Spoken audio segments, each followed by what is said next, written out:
Welcome to your easy Nepali kitchen. आज हामी Dashain special खसीको मासु बनाउन गइरहेका छौं।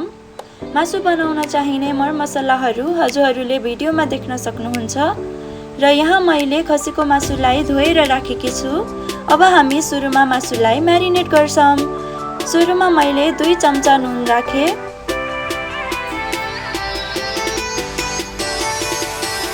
त्यसपछि भुटेर राखेको जिरा, धनिया र मरिचको पाउडरलाई राखे। भुट्ने बेलामा जिराको क्वान्टिटी धेरै राख्नु होला।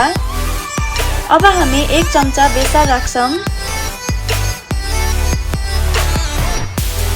1 चम्चा कश्मिरी रेड चिल्ली पाउडर पनि राख्नु होला।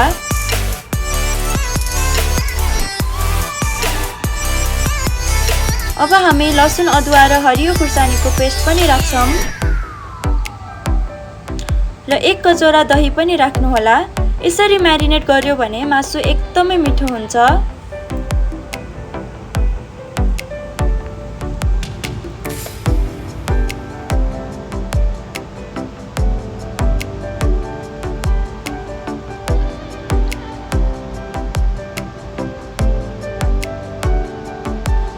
मजाले मिक्स गरिसकेपछि अब हामीले मासुलाई 1 घण्टा जति म्यारिनेट गर्नुपर्छ। यदि हजुरहरूसित टाइम छैन भने आधी घण्टा जति चाहिँ गर्नुहोला।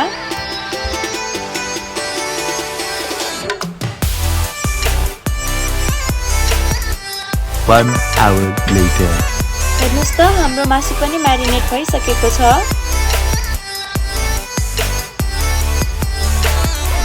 अब हामी खसीको मासु बनाउनतर्फ लागौं। यहाँ मैले खरा गरम मसला लिएकी छु र प्याज, टमाटर, धनिया, खुर्सानी पनि लिएकी छु।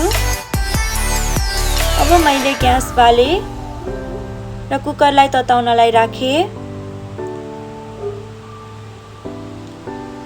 यहाँ मैले 5 चम्चा जति तोरीको तेल लिएकी छु।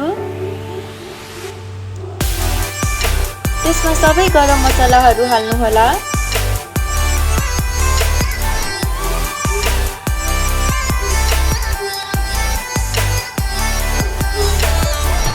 मजाले भुटिएपछि काटेर राखेको प्याज पनि हाल्नु होला। अब हामी प्याज क्यारामलाइज नहुँदासम्म बिस्तारै मिडियम आगोमा पकाउँछौं।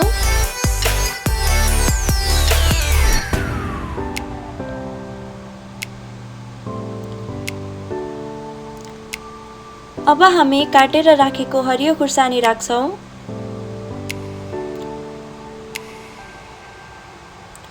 यसलाई मजाले चलाउनु होला।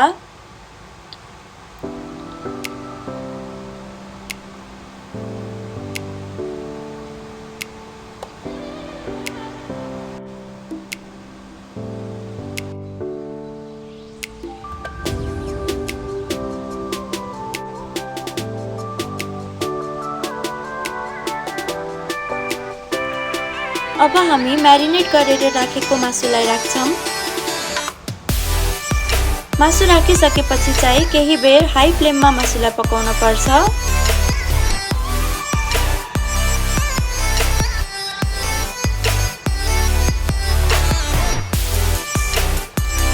अब चाहिँ मजाले ढक्कन लगाउँदै पकाउँदै गर्नुपर्छ।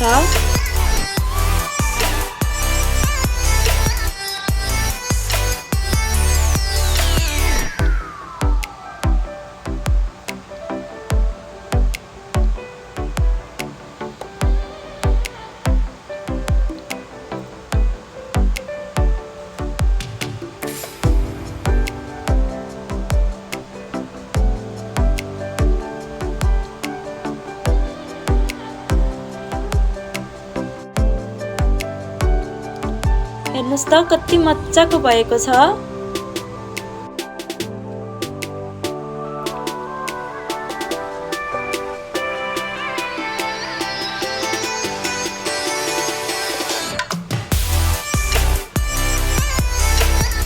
अब हामी काटेर राखेको टमाटर राख्छौं। टमाटर चाहिँ हजुरहरूले नराख्नु भए पनि हुन्छ।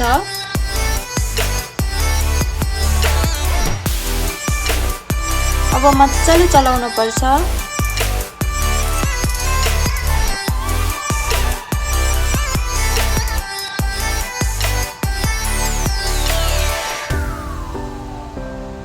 अब हामी आधी चम्चा गरम मसला पनि हाल्छौँ। त्यसपछि अब मजाले चलाउनु होला।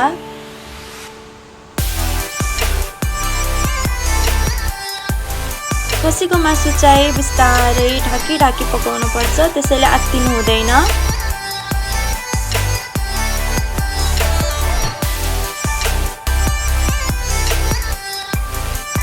हेर्नुस् त कति राम्रो देखिएको छ।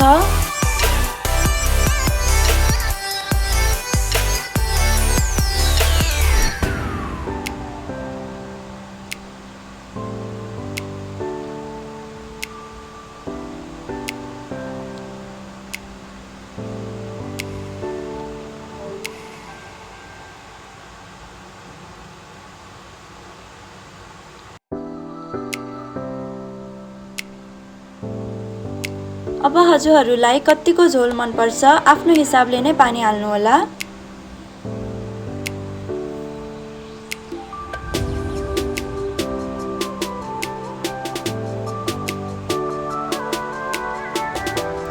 अब लास्टमा हामी हरियो धनिया राख्छौँ।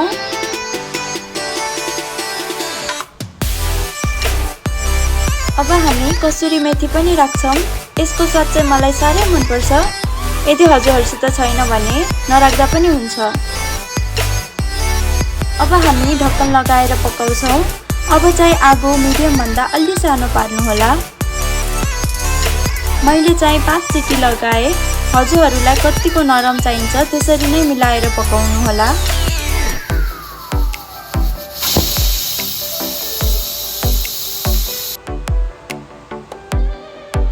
वाउ, कस्तो मिठो देखियो।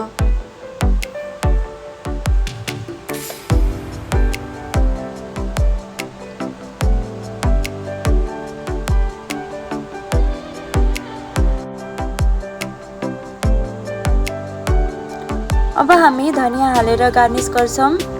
हेर्दा जति मिठो देखिएको छ खाँदा झन्नै मिठो छ। हजुरहरूले पनि यसरी नै बनाउनु होला। Thank you.